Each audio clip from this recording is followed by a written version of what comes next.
Stu here with Raid Shadow Legends to go over Faction Wars 21 speed run, the fastest I've had so far, maybe the fastest in the world. But if you want to see Faction Wars 21 completed with 4 epics and 1 rare, go look at my Faction War 21 guide, or at the end of this video you can also click on the thumbnail and it will take you to it. So this is just to show you a speed run. I'm compiling all my runs. All my Faction War 21 runs, I'm putting them in a video so I can do a montage of just all my fast 21 runs that also include a lot of legendaries, right? So here we are. Let's go into the orcs. Here is my fastest run so far with this crew. You know how much I love Seer. I love the rest of these champions. They're all phenomenal. We have Angar, Warlord, Zargala, and 2 Seers.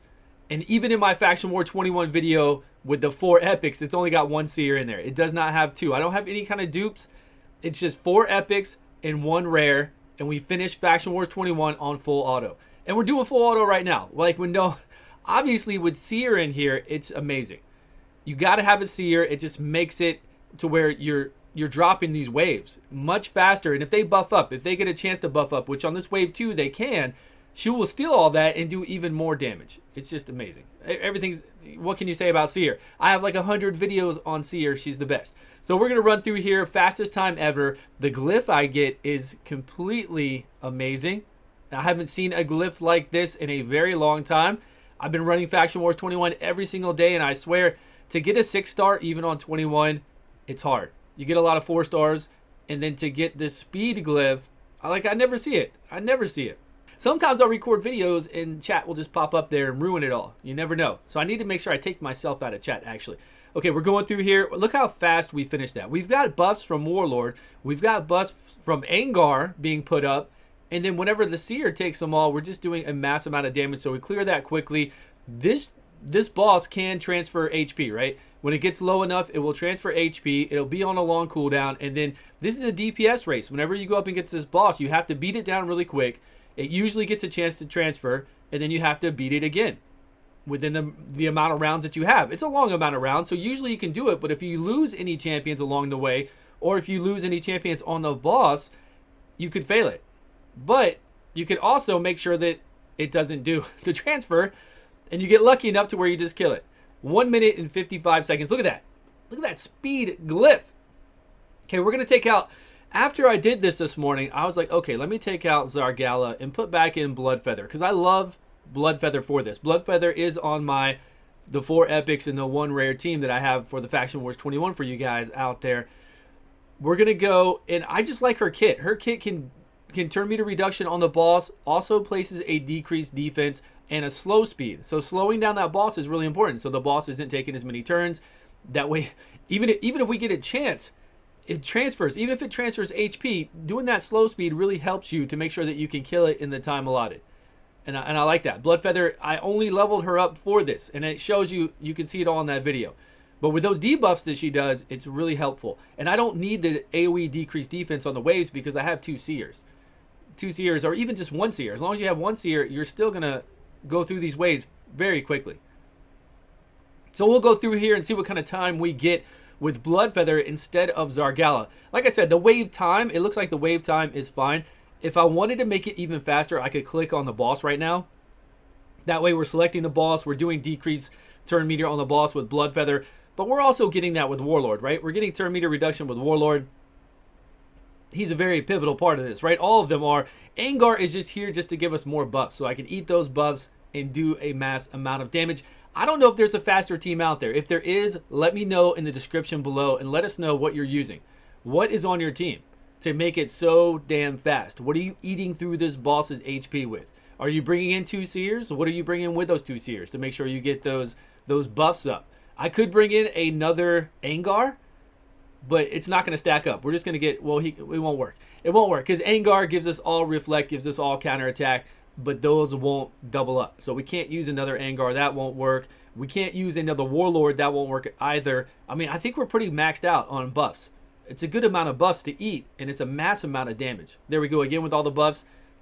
Seer as well as putting up buffs for us, right? And debuffs. I mean, everybody, it's kind of like a smooth oiled machine, right?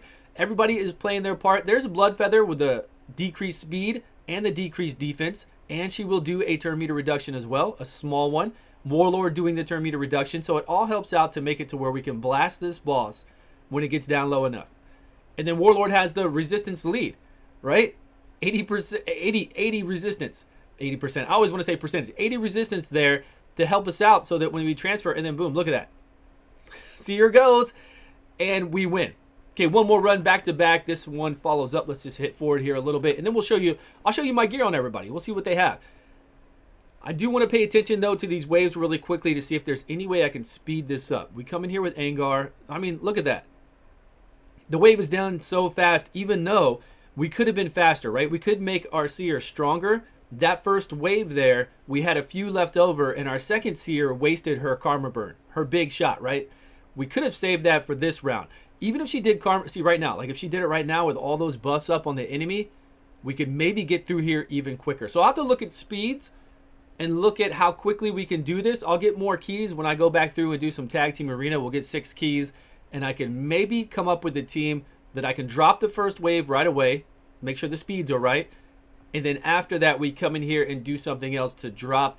The problem is we're not going to drop the second wave that fast, and we need to be ready for the boss because we're not going to have enough up. Even if she does have karma burn available when we come to that wave 2, we're not going to have buffs up for her to make it do a massive amount of damage. We could put some people to sleep, but maybe the other team will give us enough. If I don't know, I'll have to see about the speed. Maybe I need to bring her speed way down, really slow, so that she'll wait for the other team to go. And of course, she won't go on the first wave because we'll beat it down. We'll keep her speed at almost base. And then on that second wave, she can go after the rest of those people, but we'll make her really strong, right? Can go after all of those enemies buff up. That could work. But then we'll be really slow when we get to the boss. So I don't know. It's one or the other. It's play testing. You have to play test it. We come up with these ideas of ways to make it faster, and then you just have to go out there and test it out, see if it works. But we're going to do the same thing here. I mean, the buffs are lovely. Everything we have, it's just beautiful. It's so beautiful. And I really like Bloodfeather. I think she is a great champion, but only for Faction Wars. You could use her in other things in the game. You can't beat decreased speed, decreased defense. Look at that damage we just did. Insane amount of damage. Now, the boss can't catch you. The boss could catch you there and transfer it. It wouldn't be as fast. All right, let's go check out these champions. Angar, we've got lifesteal gear on him. I think just HP for everything. I'm not going to go over every piece for you guys. You guys can see that HP critical damage. We've got crit rate on him. He's good with that. We have Warlord here in Relentless, which really helps out. Total stats of 81,000 HP, 245 speed, and then we've got resist and accuracy enough to do whatever we need to do there. That is actually really strong. I'm going to be using him in the Doom Tower, so I'm getting him ready. I'm getting like all these champions ready with really high resistance, really good speed, and really good accuracy so that we can blast through the Doom Tower if it's going to be hard.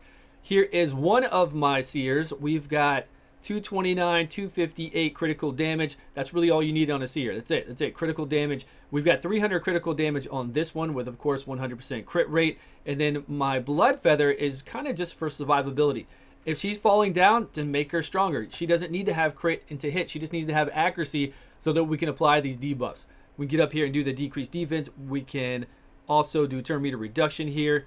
And then we've got Zargala, which I used on the very first one, but I don't think it's going to speed it up. It's too long. Like a 4-turn cooldown. If this was a 3-turn cooldown, she's still great. Don't get me wrong. If you have a Zargala, use her. Let me know if these videos were fun to watch. Thank you all so much for coming out. I will see you all in a video soon.